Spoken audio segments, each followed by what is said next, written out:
मुकरी 5 feet के इस कलाकार का नाम हिंदी सिनेमा के सबसे छोटे कद वाले एक्टर्स में जरूर लिया जाता है, लेकिन टैलेंट में ये कई बड़े स्टार्स पर भारी थे। अपनी चुलबुली हंसी और जबरदस्त कॉमिक टाइमिंग से सबको हंसाने वाले मुकरी तकरीबन 600 फिल्मों में नजर आए। 6 दशक के अपने करियर में उन्होंने दिलीप कुमार से लेकर अमिताभ बच्चन तक हर दौर के बड़े स्टार के साथ काम किया। फिल्म शराबी का डायलॉग, मूछें हो तो नत्थू लाल जैसी, वरना ना हो, तो आपको याद ही होगा, ये इन्हीं पर फिल्माया गया था। इनका जन्म 5 फरवरी 1922 को महाराष्ट्र के रायगढ़ जिले के उरण में हुआ था। पिता का नाम हिसामुद्दीन उमर मुकरी था, जो बच्चों को कुरान पढ़ाया करते थे, और इनकी मां अमीना बेगम हाउसवाइफ थी। माता पिता ने इन्हें नाम दिया मोहम्मद उमर मुकरी। एक इंटरव्यू में मुकरी ने बताया था कि इनके पुरखे अफगानिस्तान से भारत आकर बसे थे। वो एक रूढ़िवादी कोंकणी मुस्लिम परिवार में जन्मे थे, इसलिए किसी ने सोचा नहीं था कि मुकरी कभी अपने जमाने में इतने बड़े कॉमेडियन बनेंगे। मुकरी जब स्कूल में थे तभी इन्हें एक्टिंग करने का शौक चढ़ चुका था। मुकरी के बड़े भाई मुंबई में रहा करते थे। उन्हीं के कहने पर मुकरी का मुंबई के अंजुमन इस्लाम नाम के स्कूल में दाखिला करवा दिया गया। इसी स्कूल में मुकरी की मुलाकात हुई हिंदी सिनेमा के भविष्य के एक बहुत बड़े सुपरस्टार से, जो कि इस स्कूल में ही पढ़ाई कर रहा था। ये और कोई नहीं बल्कि यूसुफ खान थे, जिन्हें हम दिलीप कुमार के नाम से जानते हैं। दिलीप कुमार स्कूल में मुकरी से 1 क्लास सीनियर थे, जबकि दिलीप कुमार के भाई नासिर खान मुकरी के क्लासमेट हुआ करते थे। हालांकि नासिर से ज्यादा मुकरी की दोस्ती दिलीप कुमार से रही। अंजुमन हाई स्कूल में ही मुकरी को एक नाटक में काम करने का पहली बार मौका मिला था। इस नाटक में उन्होंने खान बहादुर का किरदार निभाया था। इसी नाटक के बाद उन्होंने तय कर लिया था कि वो आगे जाकर एक्टिंग की दुनिया में नाम करेंगे। मुकरी ने लगातार उस नाटक में 3 साल वो किरदार निभाया और उन्हें स्कूल में बेस्ट एक्टर के अवार्ड से नवाजा गया। मुकरी और दिलीप कुमार ने तय कर लिया कि वो फिल्मों की दुनिया में किस्मत आजमाएंगे, लेकिन ये इतना आसान नहीं था, क्योंकि दोनों ही जानते थे कि उनके परिवार कभी भी इस बात पर राजी नहीं होंगे कि वो फिल्मों में काम करें। हालांकि मुकरी और दिलीप कुमार ने फैसला कर लिया था कि कितनी भी दिक्कतें हों, वो फिल्मों में काम करने के लिए अपने सपने को टूटने नहीं देंगे। पढ़ाई पूरी करने के बाद मुकरी और दिलीप कुमार अपनी अपनी जिंदगी में आगे बढ़े।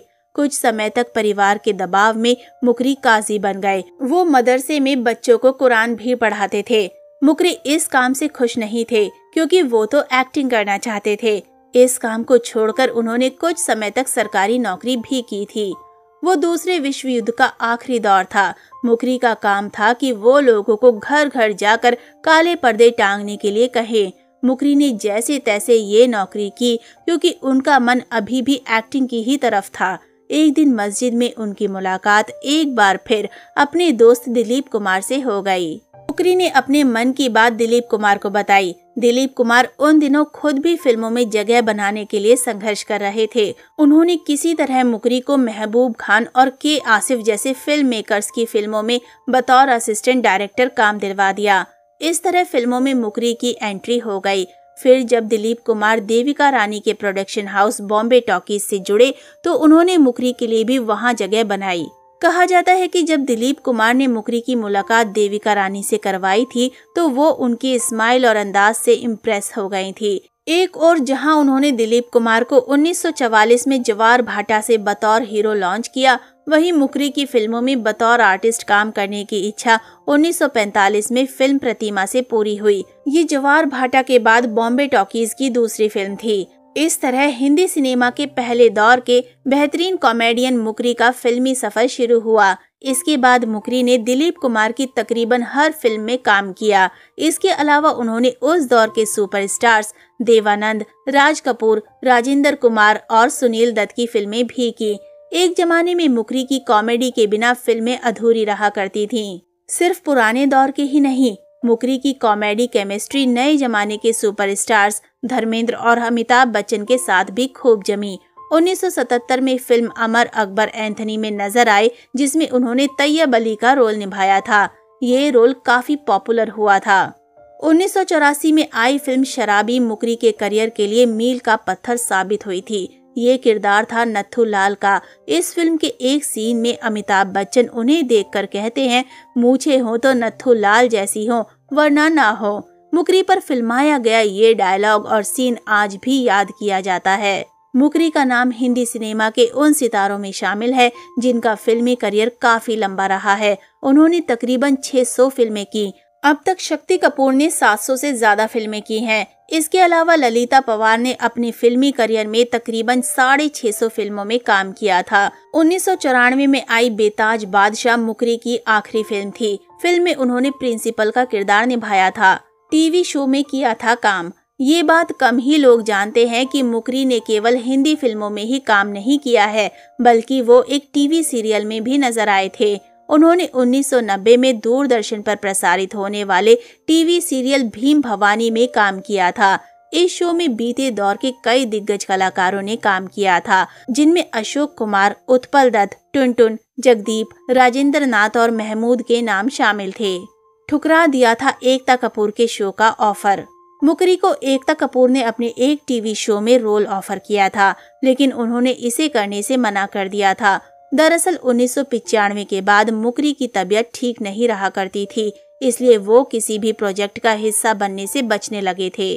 खुद जितेंद्र ने भी उनसे अपनी बेटी एकता के टीवी शो में काम करने की गुजारिश की थी, लेकिन मुकरी ने उनसे कह दिया था, मैं नहीं चाहता कि मेरी वजह से किसी का काम खराब हो, इसलिए मैं इस ऑफर को स्वीकार नहीं कर सकता। घर वालों की मर्जी से शादी की, 5 बच्चों के पिता बने मुकरी। मुकरी की पर्सनल लाइफ की बात करें तो 1950 में उन्होंने मुमताज से शादी की थी। ये अरेंज मैरिज थी। मुमताज हाउसवाइफ थी। दोनों के 5 बच्चे हुए, जिनमें 3 बेटे नसीर, बिलाल और फारूक और 2 बेटियां नसीम और अमीना हैं। पिता के नक्शे कदम पर चलते हुए बेटे नसीर ने कुछ फिल्मों में सपोर्टिंग रोल्स किए थे। इसके अलावा वो कई दिग्गज डायरेक्टर्स के साथ बतौर असिस्टेंट डायरेक्टर काम कर चुके हैं। मुकरी के दूसरे बेटे फारूक भी दिल और पत्थर नाम की फिल्म में एक्टिंग कर चुके हैं। वहीं तीसरे बेटे बिलाल मुकरी क्या करते थे, इसकी कोई जानकारी सामने नहीं आई। मुकरी की दोनों बेटियां भी फिल्मों में ही करियर बनाना चाहती थीं। अमीना ने 1976 में नया जन्म नाम की एक फिल्म साइन की थी, लेकिन ये कभी बन ही नहीं पाई। इसके बाद अमीना के करियर की कोई जानकारी नहीं है। वहीं मुकरी की दूसरी बेटी नसीम बॉलीवुड में थोड़ी पहचान बनाने में कामयाब हुई। उन्होंने अपने करियर की शुरुआत बतौर चाइल्ड आर्टिस्ट की थी।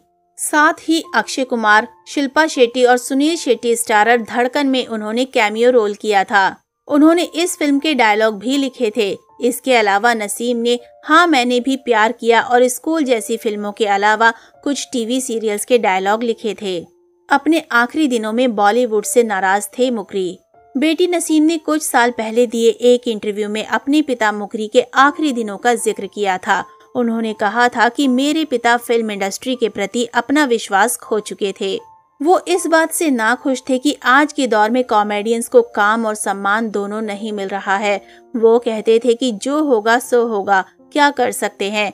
आजकल के दौर में हीरो ने फिल्मों को हाईजैक कर लिया है, फिर चाहे वो कॉमेडी, रोमांस या विलन के रोल क्यों ना हो। इस दौर में कॉमेडियंस को वो सम्मान नहीं मिल रहा है जिसके वो हकदार हैं। बच्चों को फिल्में नहीं देखने देते थे।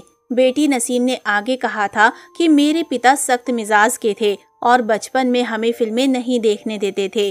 घर का माहौल बेहद धार्मिक हुआ करता था। मैं उनके साथ अक्सर शूटिंग पर जाया करती थी। जब थोड़ी बड़ी हुई तो पापा से छुपकर चाचा चाची के साथ फिल्में देखने चली जाया करती थी। उन्हें हॉर्स रेस का भी काफी ज्यादा शौक था। हर रविवार को वो हॉर्स रेस देखने जरूर जाया करते थे। हार्ट अटैक से हुआ था निधन।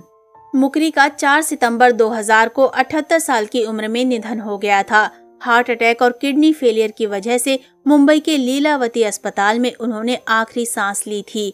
मुकरी के अंतिम समय में उनके जिगरी दोस्त दिलीप कुमार और उनकी पत्नी सायरा बानो मौजूद थे। मुंबई में ही उन्हें सुपुर्दे खाक किया गया था। तो दोस्तों अभी के लिए बस इतना ही। मिलते हैं अगली वीडियो में। तब तक आप सब अपना ध्यान रखिए। Bye bye.